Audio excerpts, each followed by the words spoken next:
Thinking Fast and Slow. Chapter 1. Your thoughts determine how you view life, and that's why you need to learn how to control them. Your brain is always looking for the most natural way out, and that could be the death of your ethical judgment making. It usually ends up substituting effort for creativity thanks to your thoughts. We are prone to overestimate how much we understand about the world and to underestimate the role of chance in events. Daniel Kahneman. There are several factors: illusion, availability, and experience that influence your decisions. These factors lead you to make biased conclusions. Thinking is not as easy as it seems. It is an art that must be mastered. The mastery of thoughts comes with understanding what constitutes your intuition and assumptions. Experiments and facts shape the way you think, and this is why you should know when to switch between intuition and empirical facts. Daniel Kahneman is a master of his trade. His knowledge of behavioral economics, cognitive thinking, and psychology put him up there with the very best. He believes in placing facts over assumptions, and he believes that behavioral patterns are made easy with the use of relative examples and instances. To find out how to switch from thinking slow to thinking fast, follow this detailed summary. Chapter 2. The two systems associated with your brain are responsible for how and when you think. Psychologists Keith Stanovich and Richard West have established that humans have two primary systems for thinking. System 1, which operates automatically and quickly without voluntary control and with little effort. System 2, which allocates attention to the effortful mental activity of any kind.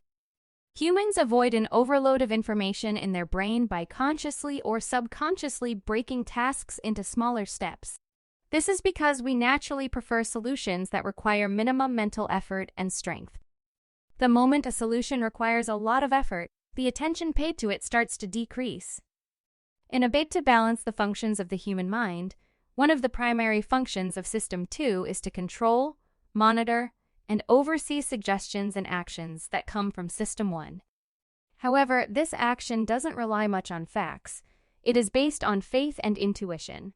The information system I provides to System 2 is usually wrapped around impressions. These impressions turn to beliefs that humans hold on to. The beliefs then turn to actions that create an identity for you. The human brain is programmed to adjust to speed and stress. Cognitive ease comes into play because you behave in a different way when you are making an effort towards something with ease. Another function of System 1 is that it helps you shape what's normal to you, what surprises you, and the cause of these things. It should be noted, though, that System 1 doesn't necessarily make an accurate conclusion from the information sent to it. It doesn't care about the true assessment of the information. It makes its own conclusions. System 2 works hard to find an escape route for you, especially when you are stuck with finding a solution to a problem.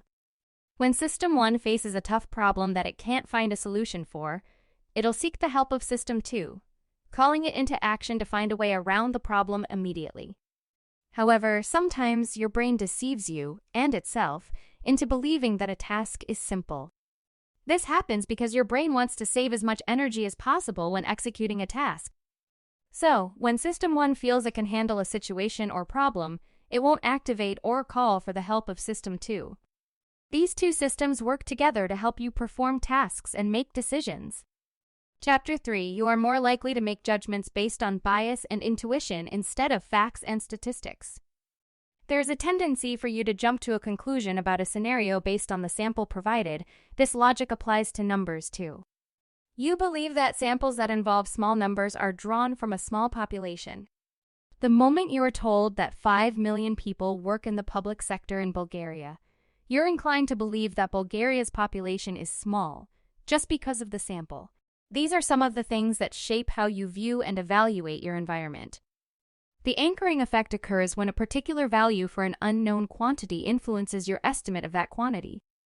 Humans place value on something because of what anchors the number associated with it. Amos Tversky and Daniel Kahneman both invented a fortune wheel that was rigged to stop at 10 or 65. They then gathered students of the University of Oregon as participants for their experiment. After spinning the wheel, which had been rigged to stop at either 10 or 65, the participants were asked two questions. Is the percentage of African in the UN larger or smaller than the number you just wrote? What is your best guess of the percentage of African nations in the UN? Although the number on the wheel holds no significance to the question, even if the wheel wasn't rigged, the participants still based their results on the questions on the number on the wheel. The anchor for their number was determined mostly by the number they got from the wheel. Those who had 10 chose lesser numbers for the African nations, and those who had 65 chose higher numbers. The ease with which you can come up with examples is often used to determine the frequency of events. Immediately, an example comes to mind. Your brain pieces together instances of a similar occurrence, and you're then tricked into believing that such a situation is frequent. A dramatic event temporarily increases the availability of its category. A train wreck that attracts media coverage will temporarily alter your feelings about traveling by rail. Your mind's made to believe that the train wreck is a frequent occurrence, and this alters the way you view traveling on a train. Chapter 4. Inadequate and inaccurate history affects the present and the future. There's a belief that the worst scenario of an occurrence is the highest form of it. Therefore, the preventive measures that would be taken should be examined against that scenario. If, for example, a wall is being erected to stop a flood, the strength and height of the wall will most likely be built according to the last heaviest flood. Economist Howard Kuhn-Riunther believes that protective actions are usually designed to be adequate to the worst disaster experienced. Now, thanks to the media, there are several misconceptions about the true extent of things, and how important or less important they are. Humans try to simplify life by believing in a world that is perfect in their heads. By examining evidence and base rates, it's known that humans tend to put more focus on evidence than base rates. Base rates occur as a result of small information. When the information produced is not specific or detailed, base rates come into view, telling the brain to make a conclusion based on assumptions. The moment more specific information is provided, the brain changes its focus and concludes evidence rather than the base rate. Placing absolute belief in the conclusion drawn from detailed information can be misleading. It's true that a tall and thin athlete would most likely play basketball, but it's not always so. When you allow your conclusion to be drawn from descriptions, there will be times that you will end up making the wrong assumptions. When it comes to descriptions, adding details is different from being specific. Simply adding details to a piece of information makes it more likely to be believed, but it doesn't mean that the information is accurate. The idea behind a piece of good information is that it should be precise. Precision can come in short forms when it comes to describing a scenario. The ability to be specific helps you think fast. Chapter 5. Statistics from data helps us draw conclusions, but they are not as informative as real-life experiences. When you come from a place where humans don't eat animals, and then you're told that humans are responsible for the death of 65 of animals across the world, you'll find it hard to believe. Also, regardless of existing facts and statistics, a situation is not bound always to follow a regular pattern. That a tall serial killer has terrorized a community for a year doesn't mean the next death is from the same serial killer. Existing facts help in the absence of any other information. The reaction toward performance doesn't necessarily come from praise or blame. When you scold someone for a bad performance, it's likely that the person's next performance will be better. Also, when you praise someone for a good performance, there's a huge chance that such a person's performance would deteriorate next time. Now, the reaction to these performances is not as a result of how you scolded the person or praised the person. Natural fluctuations occur, and this means that a person who has had a bad performance would naturally want to improve, and a person who has had a good performance has most likely been lucky with such performance. Daniel Kahneman argued that it is better to reward improved performance than punish a mistake. Predictions come from a careful study of past events, current frequency of the same events, and the future possibilities of it happening. Predictions and forecasts are a part of everyday life. Across all fields of study, experts and professionals make predictions based on calculations and facts available. Some predictions are intuitively based on recent occurrence, experience, or familiarity. By seeing certain cues, you can deduce what is bound to happen next. However, there are several other things that you can't predict or forecast without showing bias. To produce unbiased predictions, you must start with the average information available, and then gradually work toward getting more data from existing guidelines, statistics, and facts. Did you know?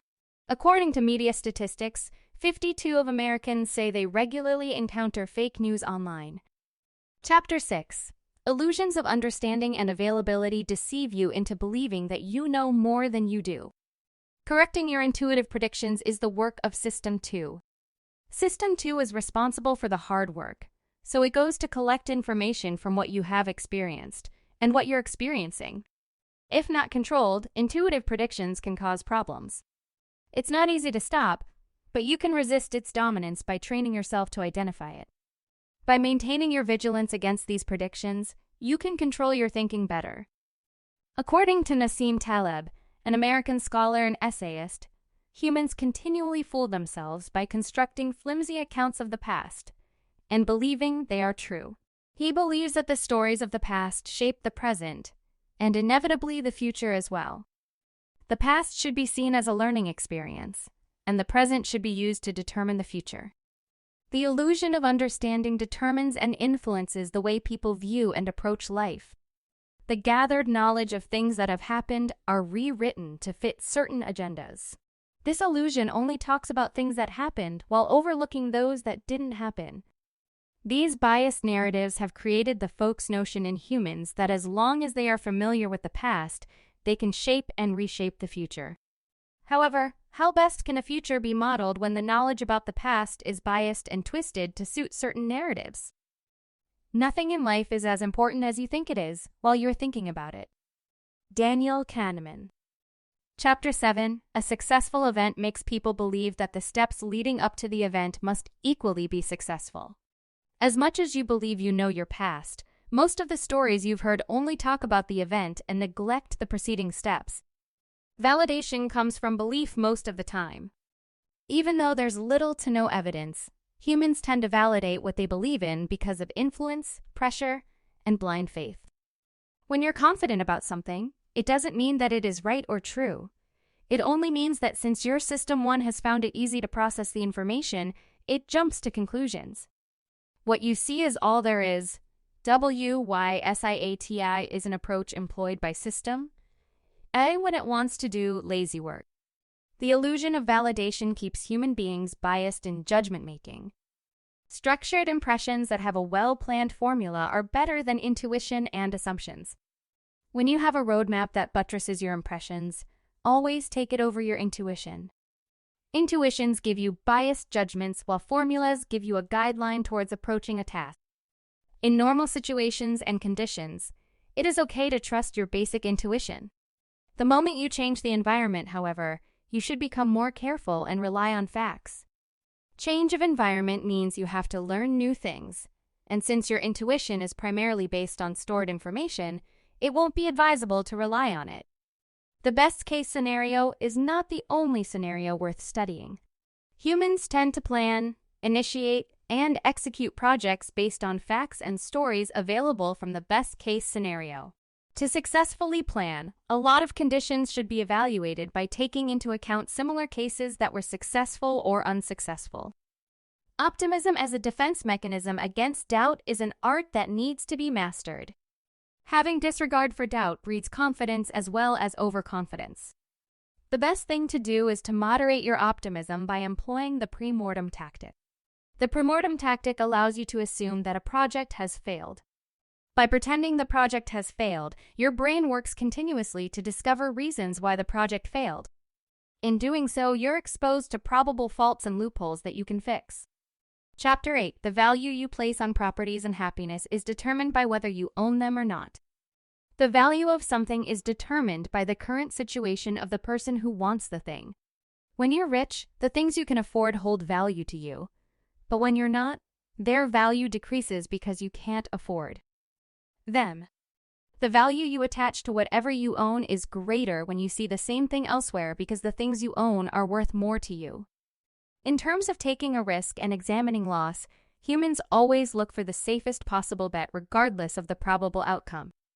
When it comes to gambling, you are unwilling to take risks, because when the probability of a loss is higher than that of a win, you instinctively want to avoid it. This is why humans are always more particular about avoiding losses than working hard to secure gains.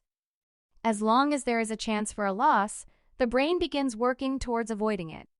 The possibility of a future occurrence is one way in which humans think ahead of the time. However, when overestimated, these possibilities cause the brain to focus on events that are very unlikely to happen. These events are called rare events. It is quite rare for money to drop into your lap from the sky, but you still believe in its possibility because it has probably happened before. This belief influences your way of life.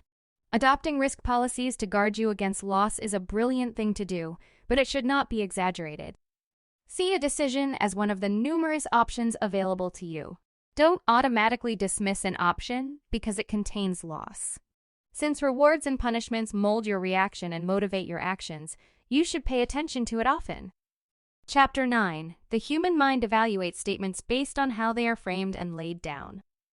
A well-framed statement can go a long way in appealing to your mind, while a badly framed statement can cause a big issue.